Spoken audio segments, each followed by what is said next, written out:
You are about to learn one of the biggest secrets in the history of the world. It's a secret that has huge effects for everyone who lives on this planet.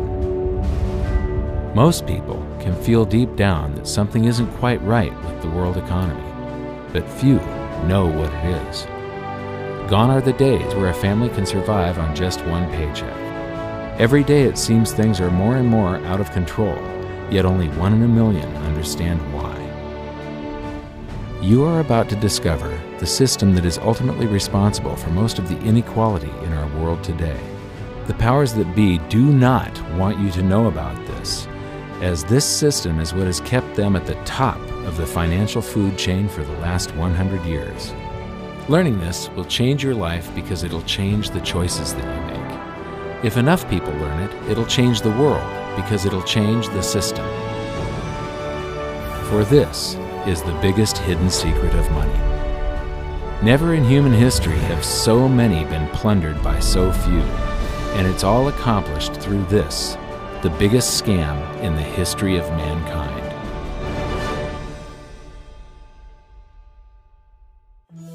They say that money doesn't grow on trees, but the truth is that the modern banking system creates currency far faster than trees can grow. Most people don't have a clue how currency is created.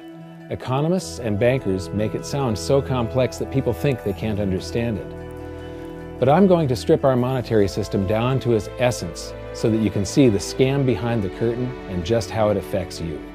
Every modern society creates currency in pretty much the same way. But since the US dollar is the majority of the world's currency, I'm going to use the United States as our example. It all starts when some politician says, "Vote for me and I'll make sure the government provides you more free stuff than my opponent will." But there's no such thing as a free lunch. So to provide that supposedly free stuff, the politicians vote for the country to spend more than its income. This is called deficit spending. To pay for that deficit spending, the Treasury borrows currency by issuing a bond. So what's a bond? If you think about it, a bond is really nothing but a glorified IOU. It's a pretty piece of paper with numbers printed on it that says, "Loan me $1 trillion today, and I promise over a 10-year period I'm going to pay you back that $1 trillion plus interest." But what you need to understand is that Treasury bonds are our national debt. These glorified IOUs are to be paid back by you and I and our descendants through future taxation. Therefore, when the government issues a bond, it steals prosperity out of the future so that it can spend it today. The Treasury then holds a bond auction, and the world's largest banks show up and compete to buy part of our national debt and make a profit on it by earning interest. You'll notice that as we move through this process, the big banks are there, taking a cut every step of the way. This isn't by chance, as you'll see shortly. Then, through a shell game called open market operations, the banks get to sell some of those bonds to the Federal Reserve at a profit. To pay for the bonds, the Federal Reserve opens up its big old checkbook and writes bad, bogus, counterfeit checks that should bounce because they're drawn on an account that always has a zero balance. There isn't 1 penny in there. To quote from the Boston Federal Reserve, "When you or I write a check, there must be sufficient funds in our account to cover that check. But when the Federal Reserve writes a check, there is no bank deposit on which that check is drawn. When the Federal Reserve writes a check, it is creating money." The Fed then hands those checks to the banks, and at this point, currency springs into existence. The banks then take that currency and buy more bonds at the next Treasury auction. But what is a check? A check is also an IOU. When you write a check, you're making a note that says, "Here's my IOU for cash. All you have to do is go to the bank and pick it up." Now, it's very, very important that you understand this process because we're going to come back later and show you the devastating effect this has on you. The Treasury issues IOUs, bonds. The banks then buy those IOUs with currency. The Federal Reserve then writes IOUs, checks, and hands them to the banks in exchange for the Treasury's IOUs, the bonds. And currency is created. So what's really happening is the Federal Reserve and the Treasury are just swapping IOUs, using the banks as middlemen, and abracadabra, presto, currency magically springs into existence. This process repeats and repeats over and over again, enriching the banks and indebting the public by raising the national debt. The end result is that there's a buildup of bonds at the Federal Reserve, and currency at the Treasury. This process is also where all paper currency comes from. The Federal Reserve and the government mistakenly call it base money because they didn't watch episode 1 of this series and they don't know the difference between money and currency. But I will correctly refer to it as base currency because it is not money. It is currency, and as we've learned, there is a big difference. Money has to be a store of value and maintain its purchasing power over long periods of time. We learned in episode 1 that earlier in our history, our paper currency was just a claim check. It was a representation for real money of intrinsic value, the gold and silver that was held on deposit at the Treasury. You could walk into any bank and slap your currency, like say a $20 bill, on the counter and redeem it for real money, a $20 gold piece. But now, this base currency that's piling up back here is really nothing but a receipt or a claim check on an IOU, that bond. So it's really nothing but a supply of numbers. The Treasury then deposits the newly created currency into the various branches of the government, and the politicians say, "Hey, thanks for that." And the government does some deficit spending on public works, social programs, and war. The government employees, contractors, and soldiers then deposit their pay in the banks. Now, this may come as a shock to you, but when you deposit your currency with the bank, you're not actually depositing it into an account to be safely held in trust for you. Instead, you're actually loaning the bank your currency, and within certain legal limits, they can do with it pretty much anything they please. This includes gambling in the stock market and loaning it out, at a profit, of course. Now this is where the machine of currency creation really gets cranking, because this is where something called fractional reserve lending comes into play. Fractional reserve lending is exactly what it says. The banks are allowed to reserve only a fraction of your deposit and loan the rest out. Although reserve ratios may vary, I'm going to use a 10% reserve ratio as our example. If you deposit $100 in your account, the bank can legally take $90 of it and loan it out without telling you. The bank must hold $10 of your deposit in reserve just in case you want some of it. These reserves are called vault cash. But why does your bank account still say you have $100 if the bank has stolen $90 of it? Because the bank left IOUs it created, called bank credit, in its place. Now I know this sounds crazy, but here it is in black and white from the Fed. Commercial banks create checkbook money when they grant a loan simply by adding new deposit dollars in accounts on their books in exchange for a borrower's IOU. These are nothing but numbers that the banks type into their computers. And even though these bank credit IOU numbers are very different from base currency numbers, because they only exist in computers, they are still currency. So now there is $190 in existence. Now the reason people take out loans from the banks is to buy something. They're going to buy a house or a car or something like that. So the borrower takes the $90 that the bank loaned to him from your account and he pays the seller of the item. But then the seller deposits that currency into his account and his bank loans out 90% of that and leaves bank credit numbers in its place. So now there's $271 in existence. This process repeats and repeats until under a 10% reserve ratio, an initial deposit of just $100 can create up to $1,000 of bank credit, all backed by $100 of vault cash, just 10%. But as I said, reserve ratios vary wildly. On some deposits, it's 10%, on others, it's 3%, and on some forms of deposits, reserve requirements are 0. The result is that the expansion of the currency supply by the banks is far greater than even this example would lead you to believe. So once again, when currency is deposited in the banks get to lend it out, and then it gets redeposited and relent, redeposited and relent, redeposited and relent over and over again, creating bank credit all the way. This is where the vast majority of our currency supply comes from. In fact, 92 to 96% of all currency in existence is created not by the government, but here in the banking system. Now, massive amounts of currency spewing into society may at first sound like a fun idea. That is, until you remember one of the most important hidden secrets of money from episode 1, that the prices of everyday goods and services act as a sponge on an expanding currency supply. The more currency we have, the more prices rise. This is where inflation comes from. The true definition of inflation is an expansion of the currency supply. Rising prices are merely the symptom. So our entire currency supply is nothing but a couple of bucks whipped up in this hocus-pocus scam where the Treasury and the Federal Reserve swap glorified IOUs, and a bunch of numbers that the banks just type into their computers.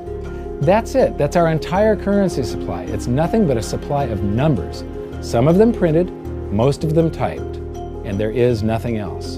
But if you thought that was crazy, get ready to enter the twilight zone of modern economics. We work for some of that currency supply. True wealth is your time, but we trade away moments of our lives, hour by hour, day by day, and year by year, for numbers that somebody printed on pieces of paper or just typed into a computer.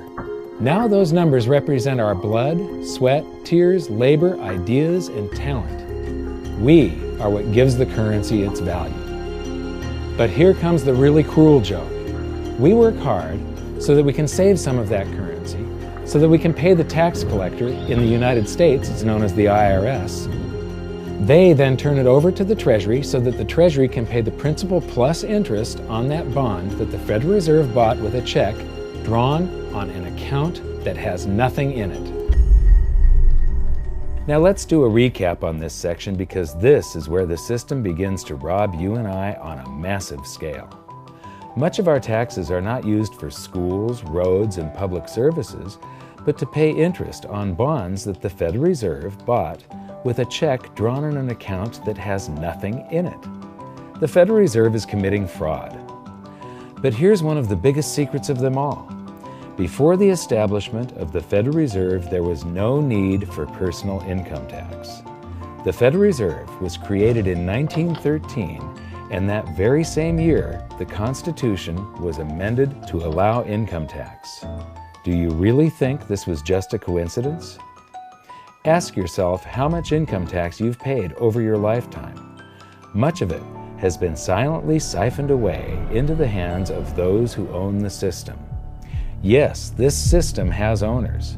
Who they are is an even bigger secret that we'll get to shortly. But first, we need to understand the mumbo-jumbo of the so-called debt ceiling. It's all based on a huge paradox. There was interest due on that bond, and there was interest due on every one of those loans that the banks made. That means that there is interest due on every dollar in existence. Let me ask you something. If you borrow the very first dollar into existence, and that's the only dollar that exists on the planet, but you promise to pay it back plus another dollar's worth of interest, where do you get the second dollar to pay the interest? The answer is that you have to borrow that one into existence and promise to pay it back with interest as well. So now there are $2 in existence, but you owe $4, and so on and so on. The result is there's never enough currency to pay the debt. There is always more debt in the system than there is currency in existence to pay the debt. Therefore, the whole system is impossible. It is finite. It will come to an end one day. What would happen if the government stopped borrowing to do deficit spending? Are the payments on those treasury bonds going to stop? What would happen if the public stopped borrowing and going deeper into debt? Are your house and car payments going to stop? No. There is a payment due every month on the principal plus the interest on every dollar in existence, and those payments do not stop. If we stop borrowing, then no new currency is created to replace the currency that we used to make those payments. Whether you're making a payment on a loan or paying tax to make a payment on a bond, the portion of the payment that goes to pay off the principal extinguishes that portion of the debt. But the debt also extinguishes the currency. Currency and debt are like matter and antimatter. When they meet, they annihilate each other. If we just pay off the principal only on all the loans and bonds that exist, the entire currency supply just vanishes. So if we don't go deeper into debt every year, look what happens. The whole thing goes into a deflationary collapse under the weight of those payments. Politicians and pundits alike talk about balancing the budget, paying down the debt, and living within our means. They don't understand that that is deflationary. It is impossible to do under our current monetary system without collapsing the whole economy. This is why any talk of a debt ceiling is not only ridiculous, It's delusional. The system is designed to require ever-increasing levels of debt just to continue. And that's why politicians will always kick the can down the road and raise this so-called debt ceiling over and over again until the whole system finally collapses under its own weight. In other words, they don't want it to collapse on their watch. The Founding Fathers of the United States knew the dangers of central banking and fought to free themselves from this very thing. The Revolutionary War started out as a tax revolt, but now we must pay tax just to have a monetary system. Having just suffered through the hyperinflation of the continental dollar, which was printed into oblivion to finance the Revolutionary War, they understood the dangers of fiat currency and debt-based monetary systems. So to protect future generations from institutional theft and out-of-control government, they wrote into the Constitution that only gold and silver can be money for the simple fact that you can't print them. Our current system is not only unconstitutional, but it robs us of the liberty and prosperity our forefathers fought and died for. We are all feeling the effects of ignoring the Constitution right now. By forcing more currency into circulation, our purchasing power is diluted. Inflation is a slow and insidious stealth tax that is simply the result of this debt-based monetary system. This system empowers and benefits those who create the currency and receive it first, as they get to spend it into circulation before it has an effect on the economy. They're stealing purchasing power from you and transferring it to the banks and the government every hour of every day because of this false monetary system. And it's not like the people at the top don't know this. To quote the Federal Reserve, the decrease in purchasing power incurred by the holders of money due to inflation imparts gains to the issuers of money. This is a fraud. It is a pyramid scheme, it is a Ponzi scheme, it's a scam, and it's a lie. Our entire monetary system is nothing but a form of legalized theft. But here's the biggest con job of them all. The Federal Reserve is not federal, it has stockholders. There is no federal agency that has stockholders. What's a stockholder? A share of stock represents a percentage of ownership in a corporation. So the stockholders are the owners of that corporation.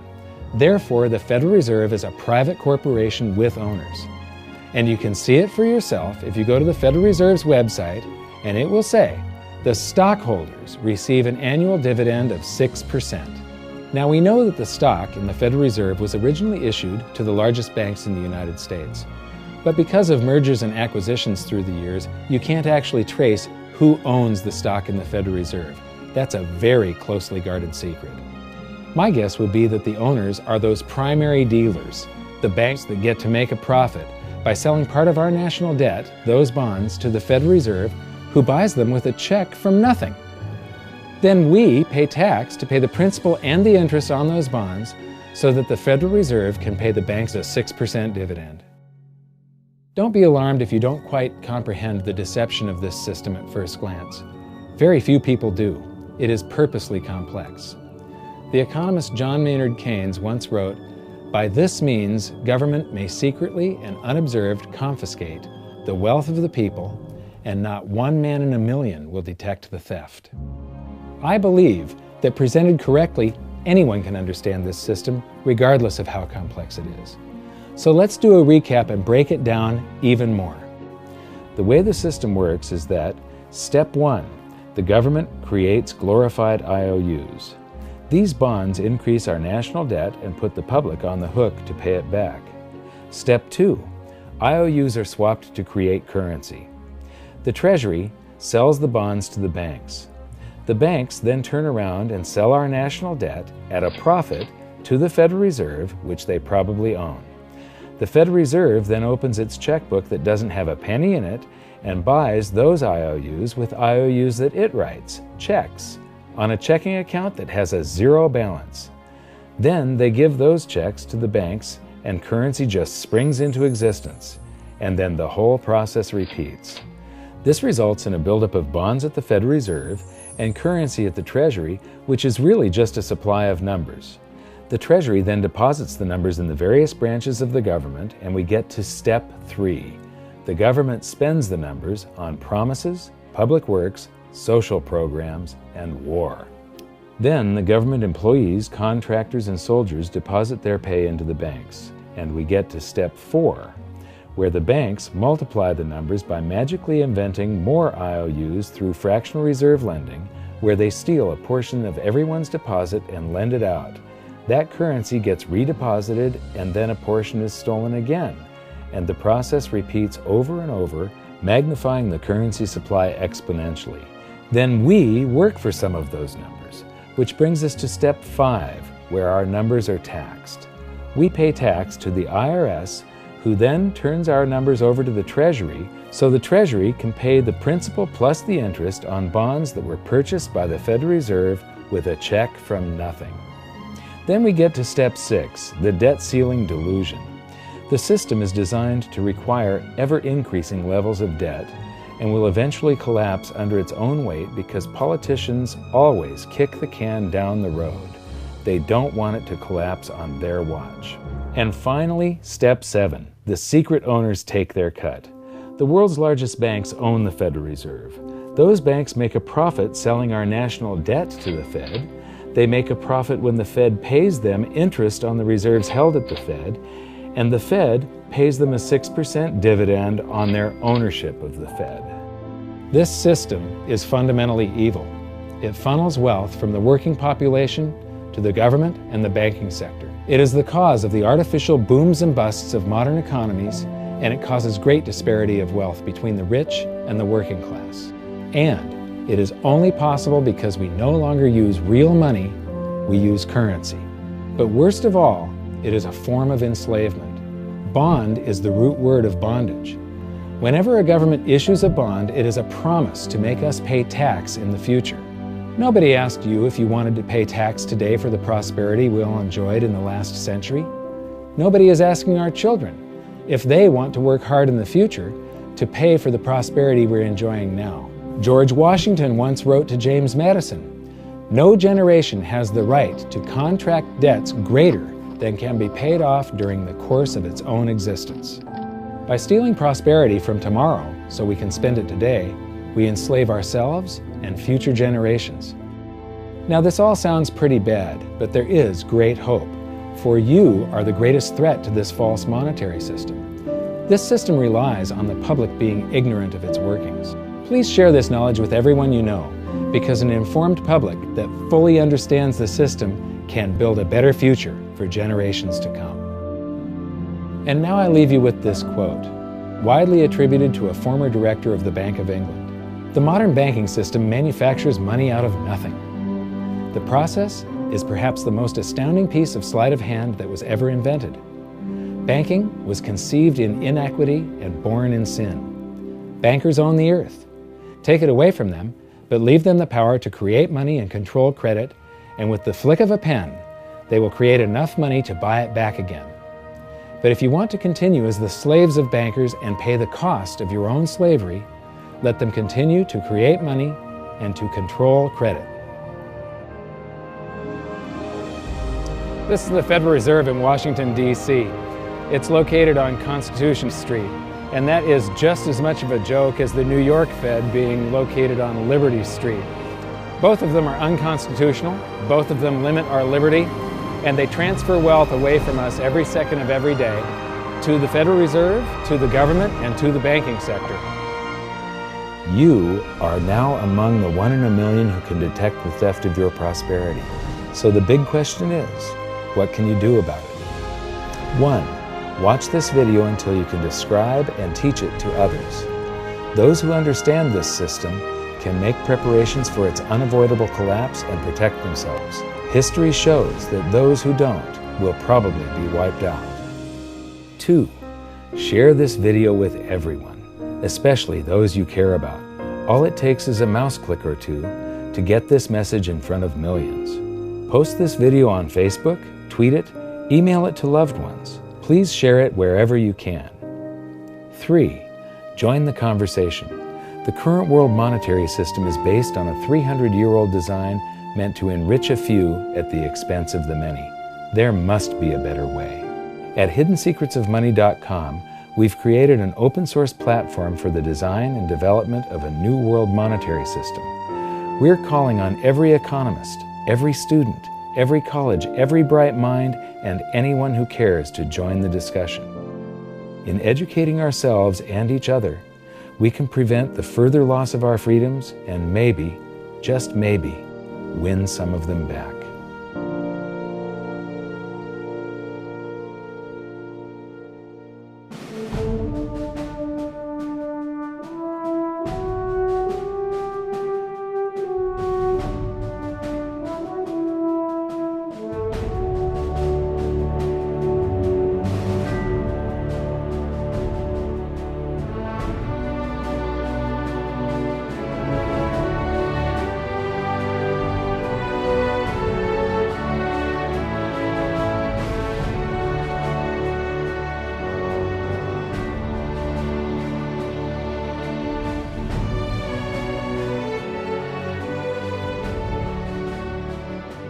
I think your episode 4 is very beneficial, very helpful. It's going to introduce these ideas to a lot of people, and like I've just been talking about, we have to change people's mind, and the more they understand it, the better.